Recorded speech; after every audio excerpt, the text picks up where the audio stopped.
Hey everybody, and welcome back to our playthrough of Pathologic. It's been like nearly 2 weeks, week and a bit, week and a half, because I wanted to focus on beating Hylix, and that took up most of my playtime in regards to that. But hey, we're back to Pathologic, where I was on a severe time limit, and I'm probably gonna die on my first playthrough. How apt for how Dr. Daniel here is fighting against death and time, and I've got none of it because I spent so much time exploring and not talking about a lot. Yeah, my exhaustion is not that great. So, yeah. Set in 4 hours, unless you're able to recognize the Shavnox guys, he will kill you before nightfall. The Rod in the Tanner's District. Where is the Rod? Yeah, I have to go here real quick. But I'm pretty sure I'm dead. I don't like the fact that I hear footsteps. But, hey, I've got at the least a foundation for what I'm supposed to be doing. I say that, but I really don't. I do not like the graphical glitches where it makes it look like things are in my view, but they're actually not. Yeah, the Shavnox. So, quick recap, since it's been a while. We're still looking for the murderer of both. Oh, what was his name?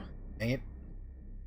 Simon Kane, the immortal being who was killed, but he was supposed to give us the secret to immortality and fighting against both time and fate and death. And the last person to have talked to him was our associate, Isidore Barak, who was also killed, and we can't look at the murder scene right now because we don't have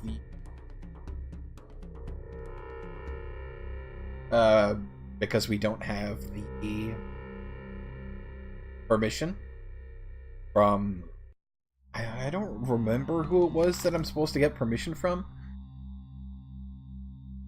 Yeah, but he's dead. I think it was one of the Sabarovs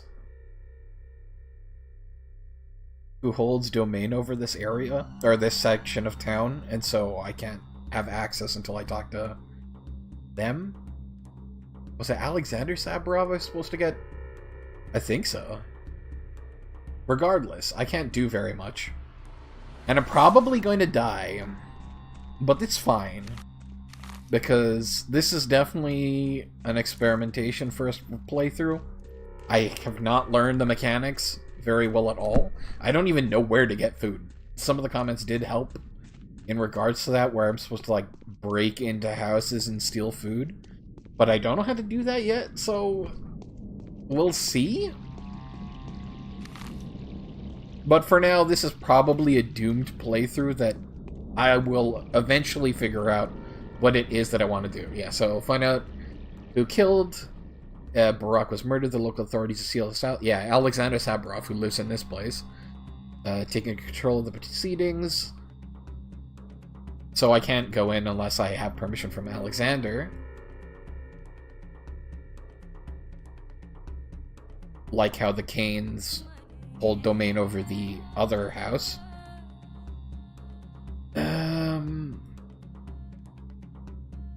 Yeah, I'm not doing so good exhaustion-wise. And it's... Isn't it? It's like, what, 20, 30-ish minutes away from my death? I'm supposed to meet her outside, right? You said outside the... Oh, goodness gracious.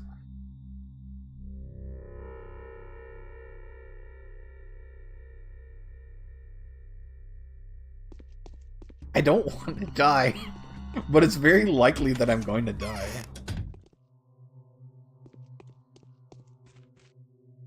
Only in things of small value, they usually are bold enough not to trust to appearances. Right. Oh, the torment I can't bear. I've talked to you before, though. You were supposed to give me information. I need... Katerina. I was supposed to meet her outside the... I guess it's because I didn't meet her outside the rod. But still. That didn't tell me anything. I'm gonna die. 100% definitely gonna die. Because I have, what? 30 minutes. Yeah, you must make haste. Meet me in the rod. You did, but I didn't get anything from it. Maybe it's just because it's been 2 weeks, but I don't remember you telling me about what the was it Shabnock's guise is? Okay, what about getting information? You, Alexander, right? Perspex is trying to prove his innocence. It's a no-go. So I finally get to see you. Yes, you really do look like a messenger of sorrowful times. In any case, welcome to the Rod. Our meeting is quite significant in a way. Facing the changes with your open eyes and taking their first blow is my duty. Yulia... Oh my goodness. Yulia's take on him. He is a husband worthy of his wife. Whatever power each one of the ruling houses... Yes, like the Canes were the rulers of the left-hand side of the city. He's the right-hand side of the city. Possesses is predicated upon a kind of dependable amalgamation between the pre-natural powers wielded by the mistress and the magisterical injunctions issued by the head of the family. However, Katerina is known to be sterile, which leads Saburov with nothing but brute domineering. As soon as the moment is right, Saburov will attempt to seize absolute administrative power. In doing so, he will compensate himself for the debilitating misery of his spouse. Alexander is a hero. When the fire broke out in the Skinners, he took a pike pole into his own hands to break into the burning houses, save people, and put out the fire. That's just how it is. Curiously enough, if he kept his incognito back then and emerged from the ordeal unrecognized... Oh, curiously enough, he kept his incognito back then and emerged from the ordeal unrecognized. Neither did he flaunt his feet later. The truth came out accidentally. That is a very typical situation. Alexander is just that, an everyday hero who often demands no credit. It's a very unique kind of heroism. Okay. Do you think we're on the verge of an especially unhappy era? No grim events have clouded our existence since last summer. The country has cured its war wounds, commercial communications have been repaired, astrologists expect nothing ill. You hold astrologists' opinion in high regard. Who do I have the pleasure of speaking to? I am a ruler. Astrology can be very curious, but I cannot allow it to influence my decisions. I have to act accordingly to factual circumstances. Would you agree? Yeah. I will restore the order here, rest assured. So you've come to meet with Simon, have you? What can I do for you? Now? Actually, I was invited by Isidore, so I came to meet him first and foremost, but now it turns out that... he's been murdered. Yes. Looks like the murder is always one step ahead of you, doesn't it? The same one that took Simon's life, too. At least that's the conclusion suggested by the information at my disposal. Same pattern, same signature. So, who did it? You wouldn't believe it. His own son. The fellow came back after being away for a while. His father sent him to study surgery when he was but a greenhorn. Quite a lot he has learned, huh? A wandering scholar turned evil to the bone. All of that just to grab the inheritance. What? How did you figure that out? In all honesty, it's hard to explain that to an outsider like you. Do you believe in such a thing as clairvoyance, Bachelor? Of course I do, because I've talked with people, so I'm going to go with it. Well, you should get to know my wife then, or better yet, those who have already had opportunity to witness the power of her prophecies. Former doubters first and foremost, rationalists. She's got something to say to you, by the way. So your wife called out Isidore's son specifically? Not specifically, no, but it adds up, and the circumstances of Simon's death makes you wonder, too. Isidore's son arrived here last night. The timing speaks against him. It even matches the time it takes to get from the Crucible to Isidore's house. That's not enough. I will have to take the investigation in my own hands. Is there anyone of help who can be of help to me, apart from your wife? There are very good analysts in this town, or in our town. Everyone is more or less superstitious here, except for one. Yulia... Yurlecheva? Perhaps a most level-headed and reasonable person. The only person to remain skeptical about Katerina's talents, too. Without a shadow of a doubt, she has her own picture of the events. She always does. What is this Yulia? She came here with an engineering team when the town was being rebuilt. Did logistics, or maybe communications. Not sure. They say she's a true expert in her field. Smart. Yes, a polymath. Then the team left, but she stayed. She has my respect, but not my fondness. So she will stand out in terms of the characters in the cast, because a lot of them seem very shrouded in the supernatural. Whereas there's very few characters who are grounded in, like, the complete study of science and rationalists. So I should have asked about the rationalists, because I'm curious about what he means by that. Very well, I'll speak with this Yulia. Good to know, good to know. Intelligent Yulia lives here. She may be my only ally in an attempt to put the fairy tales of this backward place the test of algebra and physics. Yeah, like I said, very few... This place is a very surreal dream world, given the monstrous creatures that live here. The fact that I'm apparently going to be killed by something called a Shabnak. But at the same time, Daniel's philosophical quest against fate and time, which may in fact be a tangible evil. I don't know if you can call it evil per se, but you know, a very tangible enemy for Daniel. It's hard to tell what's going to happen. Let's see what else you have to say. Is trying to prove his innocence. It's a no-go. Who are the people guarding Isidore's house? Those are volunteer patrolmen. Usually keep around 20 of them, but I've increased the number recently to 150 or so. Really, why do you need so many? There's unrest in the terminary. If I weren't certain that Isidore had been murdered by his son, I would have even considered the crime to be politically motivated. Isidore was preparing to take over the kin and become its leader, at least according to the information I have. What's the kin?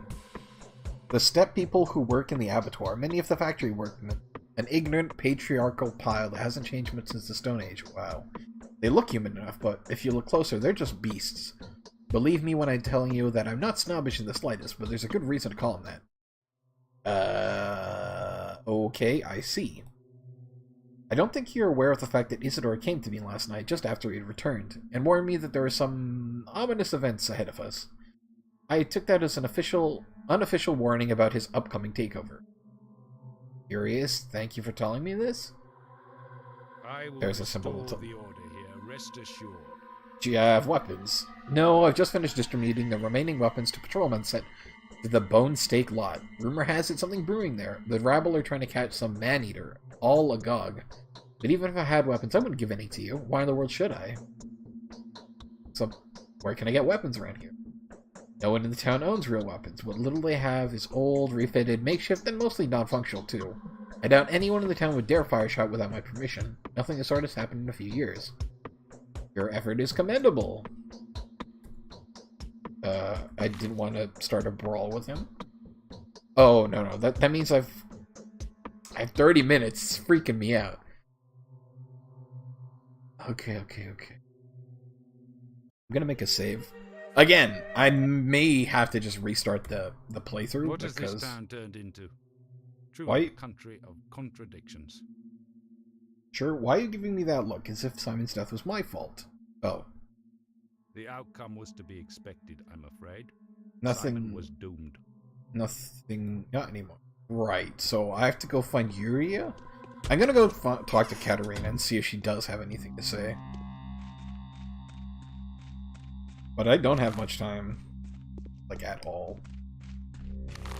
I'm very paranoid because it says my death is going to be at 6 p.m. It's very close to 6 p.m. And I hope that... I don't know. You're supposed to give me information. The wheel of my fortune has touched me in a dream. I wish I knew what you were talking about. My exhaustion is getting pretty bad.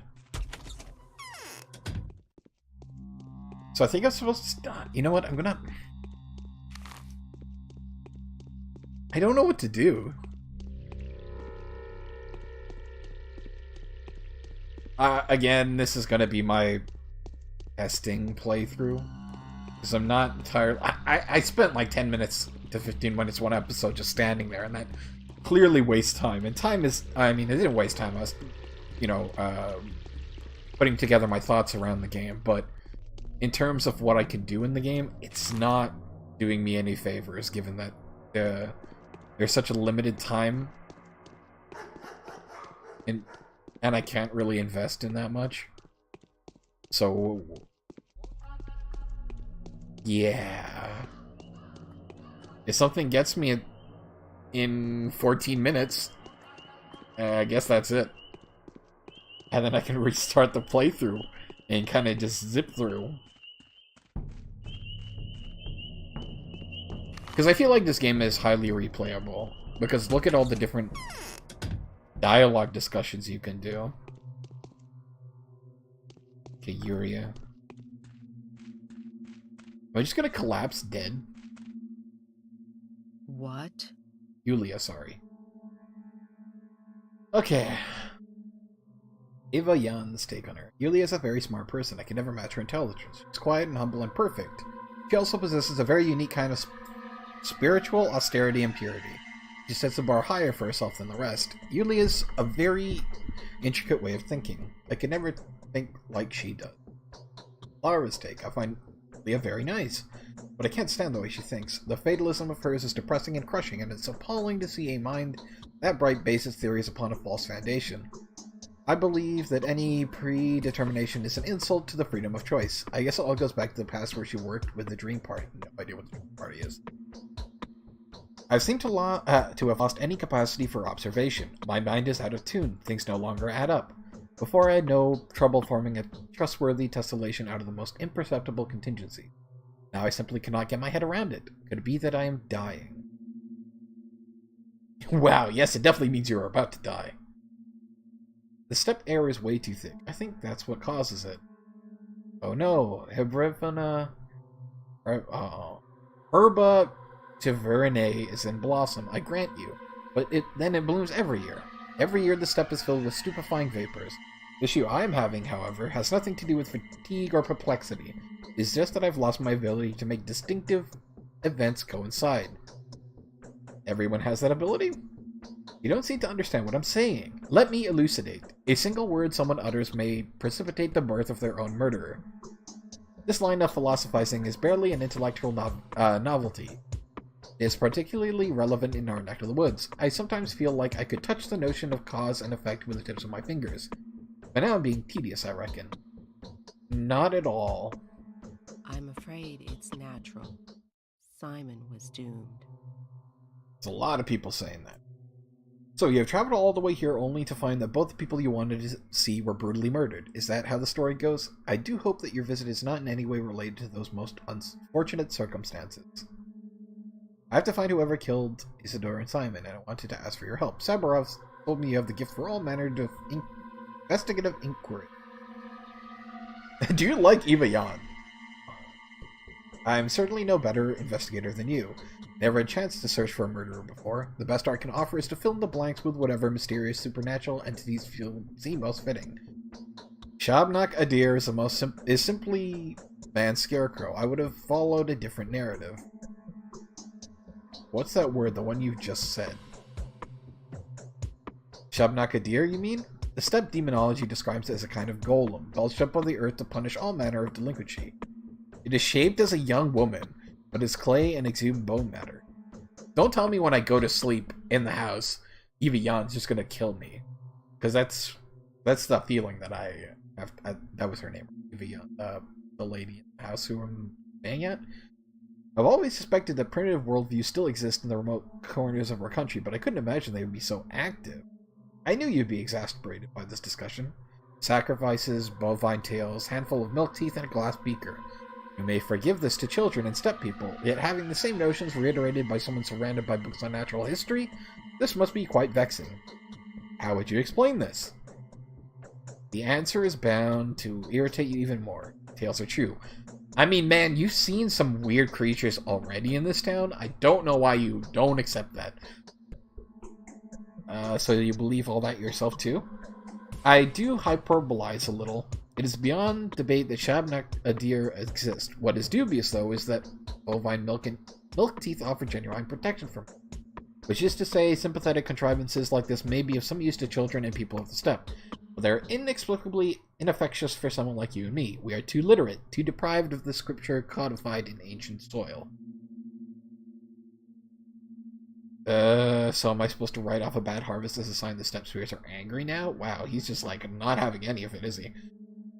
We have no choice but to acknowledge the rules enforced by the steppe.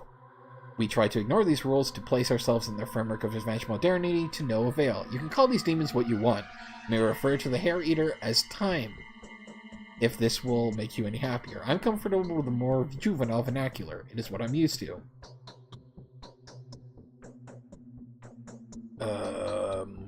I will find a rational explanation for the crimes of this man-eater by evening, if you help me, of course. So it's like he doesn't really accept the framework of this reality and is trying to fight against it, whereas she's, you know, embraced the fact that this place is really weird. And to think otherwise or to frame their understanding of this area in a more intellectual, rationalized form does nothing to help, because it's still going to be really weird. So, in this case, I would suggest that Simon was poisoned by the Canes, I would have thought, but I know their family too well. Their mutual loyalty is only rivaled by their arrogance towards anyone who's not one of them. They hold the princely sage who stands at the head of their family in highest esteem. They believe that a single dishonorable act will tarnish their names for generations to come. I doubt any of them would have stooped to this, no matter whether they wanted to.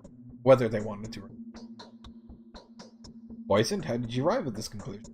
I don't believe you understand what "he died in focus" really implies.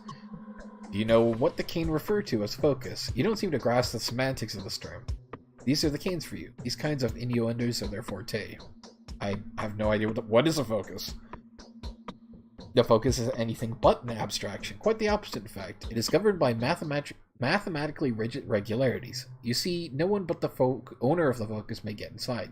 This means that only Simon brought the killer with him, or rather within him, since no physical object may be brought into focus either. Okay. We're going all quantum physics here. How do you know that? Who doesn't? The Canes are notoriously passionate about all manner of synthetic anomalies. They will never pass up the opportunity to devise a construct, I don't know what that is, that would allow them to warp space, challenge physics, or manipulate optics. Metaphysically, a focus can be compared to a camera obscura. Do note the name is not unfitting. No, it is entirely impossible to get someone inside. A curious conclusion, but an incorrect one. Simon was disfigured and bleeding? His bones were broken. Is that so? Well, it does introduce a different perspective. Did you say Isidore was the last person to see Simon? The question is, who did he see before? The sun had not yet set when Isidore returned from the steppe. However, he came to Simon well after midnight. Then the question naturally rises, where did he spend the missing few hours? That is why I'm trying to trace Isidore's step. I want to walk the same route. Don't get me wrong, though. Was Isidore seen by Sabrov by any chance? Yeah, he did. Sabrov was... Yeah. Alright then, let me suggest then that while he was in the steppe, he saw or learned something they want to report to all three ruling families. In case either of the oh my goodness. Olgimsky family should be found in this itinerary, especially since Barak was one of their own men. Interesting. Definitely. The Bull project, from the abattoir to the railway, is controlled by the Olgimsky family. If Isidore's discovery had anything to do with the kin, Isidore would have certainly related to Vlad. I haven't talked to them. So do make sure to visit the Lum. That's the name of Nimsi's manor. Another fitting name, wouldn't you agree? Thank you, Yulia. What would I do without you? Probably die, because I have 9 minutes, apparently, of life. So I'm going to save. But hey, we actually have leads and are progressing in our investigation. Now, am I just going to die? Thing. I'm very curious. But first... Okay, I have just enough time in the episode to see whether or not I will, in fact, die. In 7 minutes. Am I... It seems like he's just gonna collapse from exhaustion and die, is what I feel like is gonna happen. But I will, in the meantime, make my way down to the lump.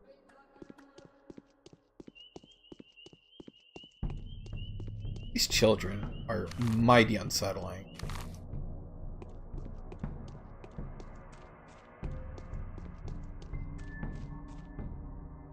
I have 3 minutes left. Am I just gonna collapse and it'll just be 2 minutes? 1 minute? At 6 p.m. Okay, so I don't just die instantly. That's good to know. Unless, like... I keep thinking I'm seeing something. Where'd the child go? Oh, okay, okay. So, a young woman is what she looks like. Job. Just gonna check again.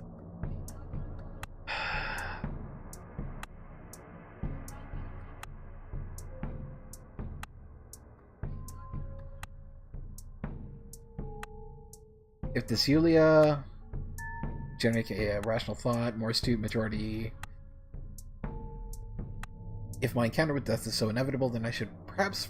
Yeah. If I'm unable to pinpoint the murderer by nightfall, then I would just come to the next victim. I'm following in Isidore's wake, certain that the trail of his footsteps will lead me crucible. I feel like once I do rest, I will die. Because I've not done the quests in time. But, oh well. I'll continue going onwards, but my exhaustion... I wonder if I'll just collapse, is the thing. I'm not entirely sure.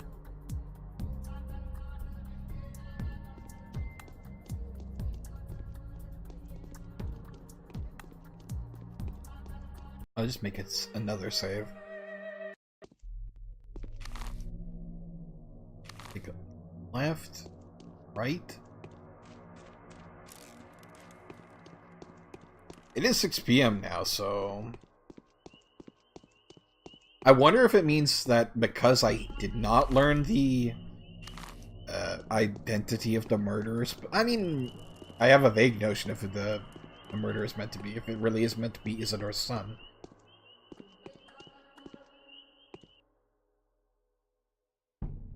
Nah, don't... Fine.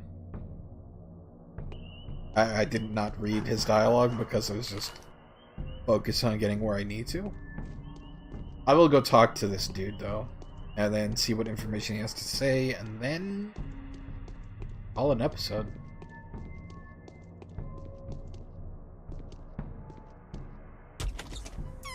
Getting mighty exhausted. Hey, it's the creature that I saw outside of the... Just checking. Her name is Eva Young. I feel like Eva Young is gonna kill me when I sleep in that house. Hello. Hard. It's hard. Hello, Vlad. Alexander's take on him. Vlad is a cunning and unfriendly man. Dealing with him is tough. I find it odd that he runs the kin so smoothly. Civilized people can't usually find a common tongue with our steppe people. You have to turn into a beast regularly in order to communicate with them. Okay. I think they're stricken by some sort of secret pact. The peace they has to have a heavy price. Victor's take. This town prospers thanks to his acumen. He watches over the arteries and has a firm hold over the economy. The abattoir, the factories and warehouses, the trading processes themselves are completely under his control. Sabrov and I have long abandoned our attempts to interfere with his domain. We don't have the slightest idea of the Bull Project's day-to-day life. I wouldn't be surprised to find out one day that Vlad had installed slavery there. Fair. Bachelor Danovsky, of course. Who else could be so dapper? I've heard quite a lot about you. Have you taken a look around? Be sure to check the state of the industry around. We have our own ways. How curious, and what is the state of your industry?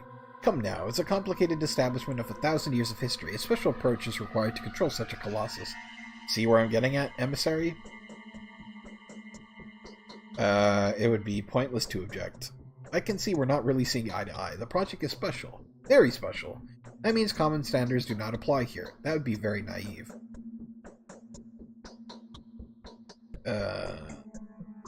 We'll come back to that. No, I won't believe in some earthen killer. Okay. Yes, getting everything back on track won't be an easy task.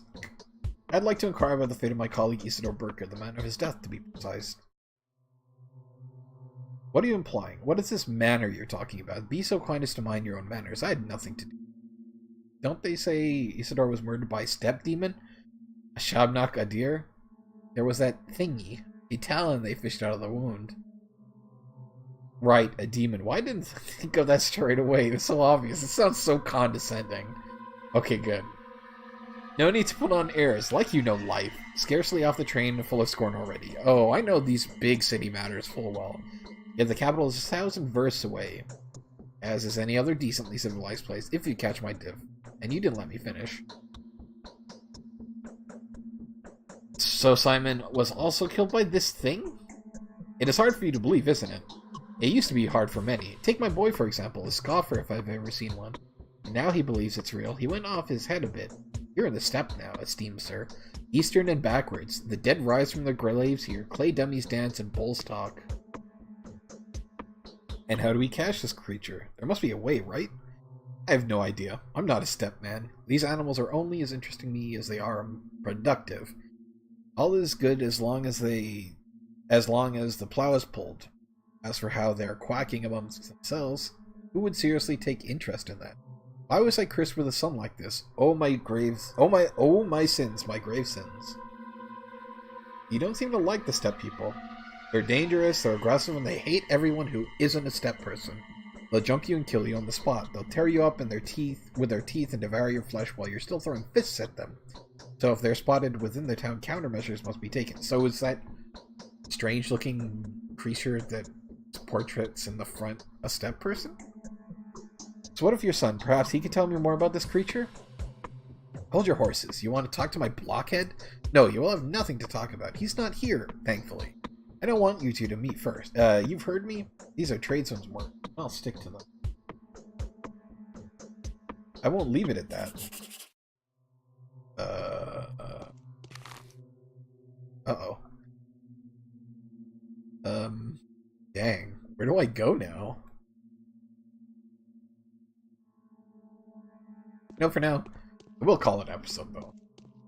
We are progressing further in the story. Debatable if I'm going to survive the first day, but we're progressing in the story. So that, call it an episode. Sorry it took so long to get back to this, but hopefully get to a more regular schedule again. With that, bye-bye.